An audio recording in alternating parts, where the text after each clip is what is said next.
It is vitally important that the listeners realize the following, that 99.99% of unbelievers, as well as of Muslims, have no idea or have never heard of the Charter of Umar.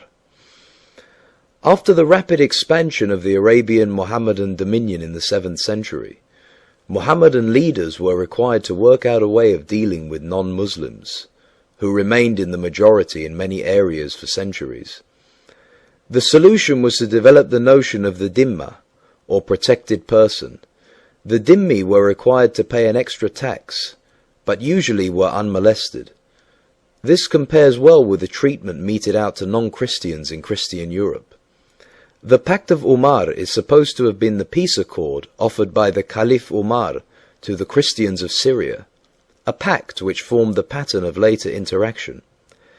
Historians are not unanimous as to which Umar this charter or covenant is actually attributed, whether Umar ibn al-Khattab, the second Khalifa, or the Umayyad Umar II.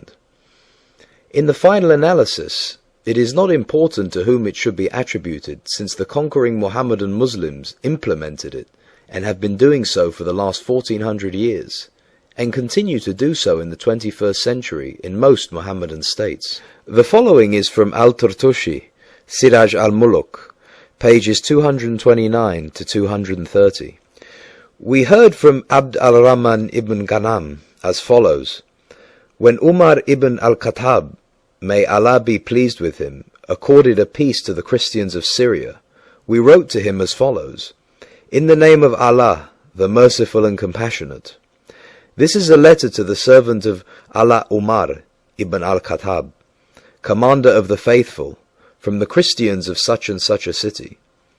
When you came against us, we asked you for safe conduct, aman, for ourselves, our descendants, our property, and the people of our community, and we undertook the following obligations toward you.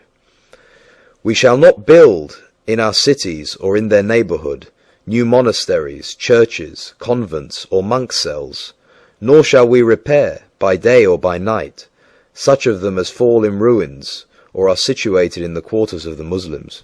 We shall keep our gates wide open for passer-by and travellers. We shall give board and lodging to all Muslims who pass our way for 3 days. We shall not give shelter in our churches or in our dwellings to any spy, nor bide him from the Muslims. We shall not teach the Quran to our children. We shall not manifest our religion publicly, nor convert anyone to it. We shall not prevent any of our kin from entering Islam if they wish it. We shall show respect toward the Muslims, and we shall rise from our seats when they wish to sit. We shall not seek to resemble the Muslims by imitating any of their garments, the kalansuwa, the turban, footwear, or the parting of the hair. We shall not speak as they do, nor shall we adopt their kunyas.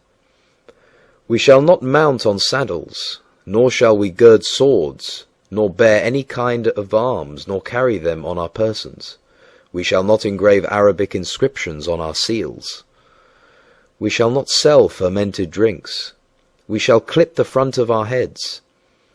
We shall always dress in the same way wherever we may be, and we shall bind the zunah round our waists. We shall not display our crosses or our books in the roads or markets of the Muslims. We shall use only clappers in our churches very softly. We shall not raise our voices when following our dead.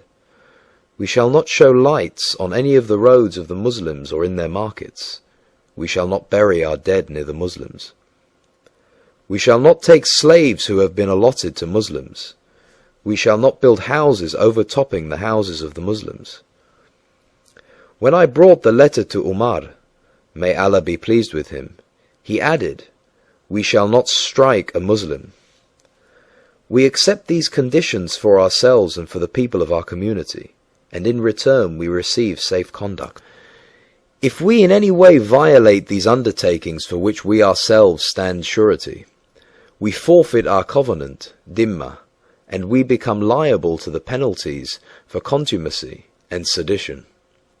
Umar ibn al-Khattab replied, Sign what they ask, but add 2 clauses and impose them in addition to those which they have undertaken. They are. They shall not buy anyone made prisoner by the Muslims. And whoever strikes a Muslim with deliberate intent shall forfeit the protection of this pact. It is imperative that our listeners comprehend the following. 1. The Mohammedans were imposing degrading and discriminatory rules on the conquered peoples in their own homeland by the aggressors. 2.